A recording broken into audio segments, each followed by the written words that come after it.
आखिर क्यों क्रोधित हनुमान के लिए श्री कृष्ण को बनना पड़ा श्री राम। आज जो मैं आपको कहानी सुनाने जा रहा हूँ वो उस समय की है जब भगवान श्री कृष्ण को हनुमान जी के भयानक क्रोध को शांत करने के लिए प्रभु श्री राम का रूप धारण करना पड़ा था। यही नहीं, श्री कृष्ण जी की पत्नी रुक्मिणी को मां सीता बनकर हनुमान जी को अपने दर्शन देने पड़े थे। भागवत पुराण के अनुसार ये घटना उस समय की है जब श्री कृष्ण के भाई अपने साहस, पत्नी सत्यभामा अपनी खूबसूरती और कृष्ण जी के वाहन गरुड़ अपनी शक्ति के नशे में चूर हो गए थे। जब श्री कृष्ण ने ये सब देखा तो उन्होंने उनके घमंड को तोड़ने के लिए एक लीला रची जिसका किसी को भी आभास नहीं था। एक दिन नारद मुनि इंद्र की देव सभा में आए। उनके सम्मान में वहां उपस्थित सभी देवता खड़े हो गए। गरुड़ को छोड़कर गरुड़ का ये व्यवहार इंद्र को अच्छा नहीं लगा।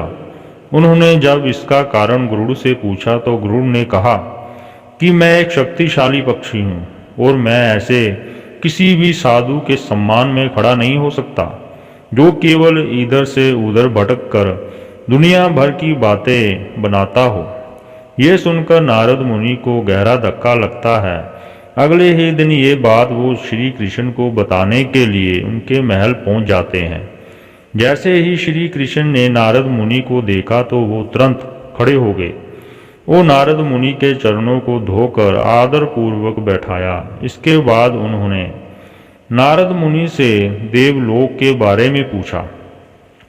तभी नारद जी ने कृष्ण को पूरी घटना सुना दी। गरुड़ के इस व्यवहार पर कृष्ण जी ने नारद मुनि से क्षमा मांगी और उनसे कहा कि वो कृपा करके सत्यभामा को बुलाएं। पहले तो नारद मुनि चौंके कि सत्यभामा का इससे क्या लेना देना है और आखिर वो क्यों बुलाए सत्यभामा को। फिर भी वो सत्यभामा को बुलाने पहुंच जाते हैं, लेकिन सत्यभामा तो अपने श्रृंगार में खोई हुई थी। बार बार वो अपने को शीशे से निहार रही थी। अपने आभूषणों की चमक में उन्हें कुछ भी नजर नहीं आ रहा था। तभी नारद मुनि ने उन्होंने आवाज लगाई, सुनो सत्यभामा, श्री कृष्ण आपको बुला रहे हैं। लेकिन सत्यभामा ने कोई उत्तर नहीं दिया। वो अपनी खूबसूरती में ही खोई रही। नारद मुनि को फिर एक बार अपमान का घूंट पीना पड़ा। वो तत्काल श्री कृष्ण के पास गए और पूरी बात बताई। ये सुनकर उन्होंने नारद मुनि से अनुरोध किया कि वो जाएं और केले के जंगल में तपस्या कर रहे हनुमान को बुला कर लाएं। हनुमान जी का नाम सुनकर फिर चक्कर में पड़ गए कि भला अब हनुमान जी बीच में कहाँ से आ गए। खैर, कृष्ण जी की बात का अनुसरण करते हुए केले के जंगल में पहुंच गए। तभी उन्होंने हनुमान नजर आए। वो उनके पास गए और कहा, हे वायुपुत्र, आपको श्री कृष्ण बुला रहे हैं। तपस्या में बाधा पड़ते ही हनुमान जी को बहुत क्रोध आया, परंतु उन्होंने अपने आप को संभाला और फिर से तपस्या में लीन हो गए। लेकिन जैसे ही नारद जी ने हनुमान जी से कहा कि हे वायुपुत्र, आपको कृष्ण बुला रहे हैं, तभी हनुमान जी ने गुस्से में तुरंत प्रश्न किया कि कौन कृष्ण, मैं किसी कृष्ण को नहीं जानता। और ये कहकर वो पुनः ध्यान मगन हो गए। तब नारद मुनि को ध्यान आया कि हनुमान तो श्री राम के परम भक्त हैं। वो केवल श्री राम की ही पूजा करते हैं और उन्हीं की आज्ञा का पालन करते हैं। राम नाम ही वो दिव्य मंत्र है जो हनुमान से कुछ भी करवा सकता है। इसके बाद नारद मुनि राम नाम की धुन गाने लगे। राम नाम की धुन सुनकर हनुमान सम्मोहित हो गए और नारद मुनि के पीछे पीछे चलने लगे। राम नाम की धुन का सहारा लेकर नारद जी हनुमान जी को द्वारिका तक ले गए। लेकिन वहां पहुंचकर नारद मुनि ने जैसे ही राम नाम की धुन बंद की, हनुमान जी होश में आ गए। और जब उन्होंने देखा कि वो जंगल में नहीं है बल्कि दूसरी जगह आ पहुंचे हैं तो उनको बहुत क्रोध आ गया और उन्होंने द्वारकापुरी के बगीचे को तहस नहस करना प्रारंभ कर दिया।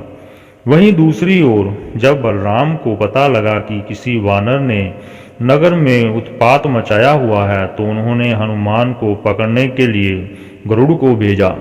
बलराम को तनिक भी आभास नहीं था कि गरुड़ को वो जिसे लड़ने भेज रहे हैं वो कोई साधारण वानर नहीं है, बल्कि स्वयं हनुमान है। हनुमान जी के सामने गरुड़ की शक्ति बहुत तुच्छ थी। हनुमान जी ने पल भर में ही गरुड़ के घमंड को ध्वस्त कर दिया। अब स्वयं बलराम को हनुमान जी के सामने आना पड़ा उन्होंने रोकने के लिए, लेकिन हनुमान जी ने बलराम के घमंड को भी चुटकी में स्वाहा कर दिया। अब ऐसा कोई नहीं था जो हनुमान जी के क्रोध को शांत कर सकता था। आखिर में बलराम ने श्री कृष्ण को बुलाया। तब श्री कृष्ण ने बलराम को बताया कि वो को साधारण वानर नहीं है बल्कि हनुमान है, और अब तो उन्हें केवल श्री राम ही रोक सकते हैं। इसके बाद उन्होंने सत्यभामा को बुलाया और कहा कि ये सत्यभामा सीता बनकर आइए। इसके बाद सत्यभामा वापस चलेगी। वो सुंदर आभूषण और वस्त्र बदलकर साधारण वस्त्र पहनकर और अपने बाल फैलाकर वापस आई। सत्यभामा को लगा श्री कृष्ण शायद वनवास वाली सीता को देखकर प्रसन्न हो जाएंगे, लेकिन श्री कृष्ण तो उन्हें देखकर हंसने लगे और उनसे कहा कि मेरे पास सीता बनकर आइए। सत्यभामा को कुछ समझ नहीं आया। वो वापस गई। वो फिर खूब सारे आभूषण और बढ़िया सी साड़ी पहनकर आई। श्री कृष्ण ने उन्हें देखा और जोर जोर से हंसते हुए कहा कि आप तो सीता की जगह आभूषण की दुकान बनकर आ गई। मैंने आपसे सीता बनकर आने को कहा था। ये सुनते ही सत्यभामा का घमंड चूर चूर हो गया। इसके बाद श्री कृष्ण ने रुक्मिणी को आवाज लगाई और कहा कि हे रुक्मिणी, सीता बनकर आइए। ये सुनते ही रुक्मिणी श्री कृष्ण के पास भाव विभोर होकर दौड़ी चली आई और अपने पुत्र जैसे हनुमान के बारे में जानकर उनकी आंखों में आंसू झलक आए, क्योंकि हनुमान उन्हें अपनी माता मानते थे। ये देखकर सत्यभामा की आंखें शर्म से नीची हो गई। इसके बाद श्री कृष्ण और रुक्मिणी श्री राम और सीता बनकर हनुमान जी के समक्ष गए, और जैसे ही हनुमान जी ने श्री राम और माता सीता को देखा वो बच्चे की तरह रोने लगे और उनके पैरों में गिर गए। श्री राम ने उनसे कहा कि मेरे प्रिय हनुमान, मैं तुमसे मिलने आया हूँ। मैं तुम्हारा त्रेता युग वाला राम हूँ, लेकिन द्वापर युग में मैं केवल कृष्ण हूँ, और इस समय मैं तुम्हारे सामने राम और कृष्ण दोनों ही रूप में हूँ। ये सुनकर हनुमान भगवान श्री राम के गले लगकर रोने लगे। तो दोस्तों, आपको ये हनुमान जी की कथा कैसी लगी हमें अवश्य बताइएगा। दोस्तों, अगर आप हमारे चैनल पर नए हैं तो चैनल को सब्सक्राइब और वीडियो को लाइक करना मत भूलना।